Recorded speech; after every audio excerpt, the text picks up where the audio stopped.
Ladies, gentlemen, at the end of the afternoon, we did discuss all the day with companies and regulators, European Commission, etc. But we will not enter into the details of the discussion because it was a private discussion, what we call Chatham House rules. But the topic is very interesting. And now we are going to meet with Hervé Lafaye, the new president of ENTSO-E, the European body for electricity transmission. And we will discuss with Hervé about the topic to understand the importance of the topic. First, Hervé, the topic was 2030. We have European targets. We know the European targets. We have a big, significant legal package, but called Clean Energy Package for All. But is this package providing everything to reach the target? That's a good question, Jean-Michel. I would probably answer first, I hope so, because it has, it has been said that it has been heavily discussed and negotiated that, as you know, it is said to be 4,000 pages long. So I hope it has been able, through this document, to catch all what we need to go to 2030. Of course, we will need probably to adapt. Yes. As I was saying, I think that the transition, the energy transitions, I would say, yes, go faster than any adaptation of the regulation, of the rules, even of the operational tools. So this is our challenge for the coming years. The challenge is to implement, of course, to implement with what I would call smart compliance to the yes, clean energy package. What I'm calling smart compliance is to keep it as simple and direct as possible in connection to the objectives of this clean energy package. So you should be given trust and confidence that you will deliver it, you will adapt, you will do anything possible to make it work. Let me turn in the other way around. Yes. We will give trust and confidence that what we are going to implement is at least in the spirit or completely compliant to the package. Okay, and then in this case we can jump literally immediately to the second topic, 2050, because there we have no target, there we have no legal frame. You are president of a gathering of companies delivering since decades transmission of electricity. How do you see your role to go till full decarbonization in 2050? Firstly, perhaps I would come back to the role of ENTSO-E as I see it. Yes. And ENTSO-E is an enabler. It is here to help the TSOs, but yes, the TSOs are in charge of looking into the future and taking decisions. And this is an absolute necessity because the European Union, as we know it, is still perhaps based on member states and member state decisions.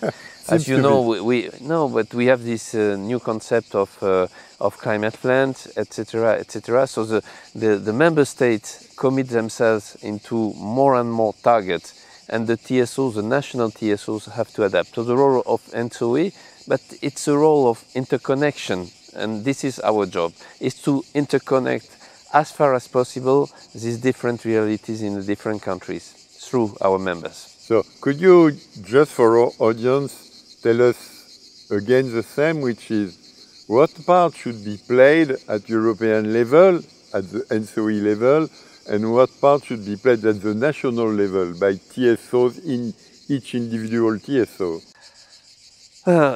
First, and you know there was a big discussion about that, the operational decisions are still at the national level. Yes. Of course, there is this institution of the Regional Coordination Center, but they are here to help. As they were designed when the TSOs took the initiative to build them on, because we have to remember that it was first an initiative from the TSOs. So I think that the role of ENTSO-E, of course, is to bundle as much as possible what is the outcome of the different countries and the different TSOs. But it's not an overarching, I would say, structure. Okay. And the next and last question is about regionalization. Many people are thinking or speaking about it, but what does it mean? Because do we really have, or we will really have regions in Europe between countries and Brussels?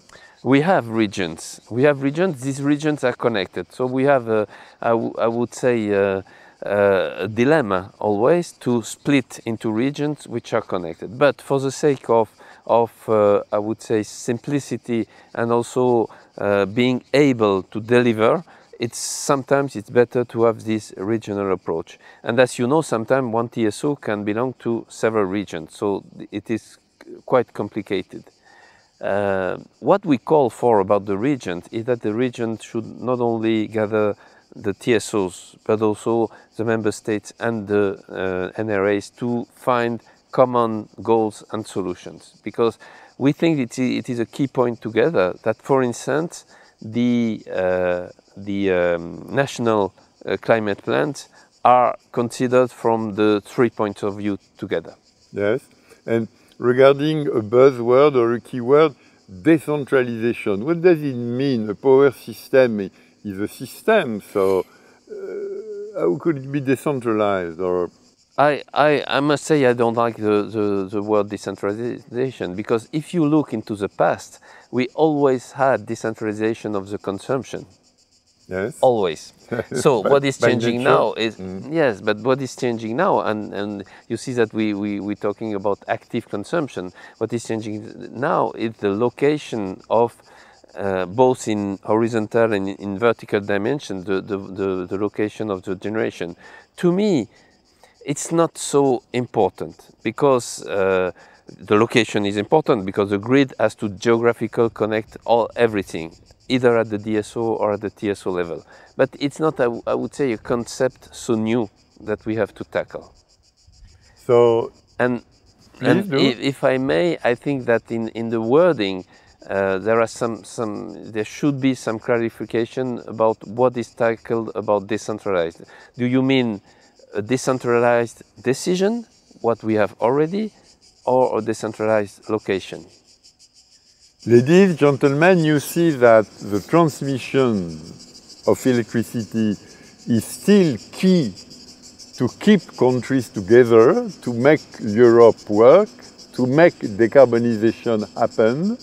There is many novelties here or there in the electricity system, but this structure stays, and this structure is committed to deliver our final goal, which is decarbonization on the one hand, but also affordability of electricity, and electricity that our industry or others can use and can pay. And security of supply. I did forget. Yes. And security of supply, to have electricity any instant.